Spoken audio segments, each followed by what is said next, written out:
قال الصاحب بن عباد: أدركت أصحاب التراجم يقولون: مات فلان وكانت تحته فلانة وفلانة، يذكرون زوجاته، وعندما يذكرون من له زوجة واحدة يقولون: مات فلان وترك فوقه فلانة. وقال ابن سينا: إن الرجل إذا كانت له زوجة واحدة ابتلي في جسده ونفسه وأدركه الهرم وهو في عنفوانه. وقال القاضي أبو مسعود: من كانت له زوجة واحدة لا يصلح للقضاء ولا للفصل بين الناس.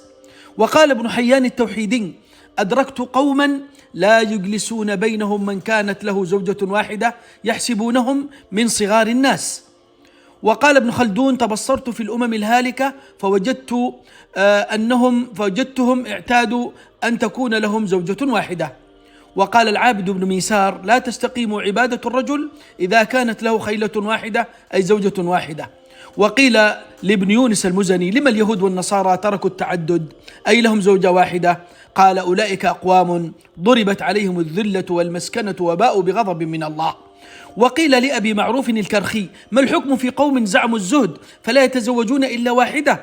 قال: لا شيء، أولئك مجانين، فمهما بلغوا من الزهد لم يبلغوا معشار أبي بكر وعمر وعثمان وعلي. وسئل ابن فياض عن رجال لهم زوجة واحدة فقال: أولئك أموات يأكلون ويشربون ويتنفسون.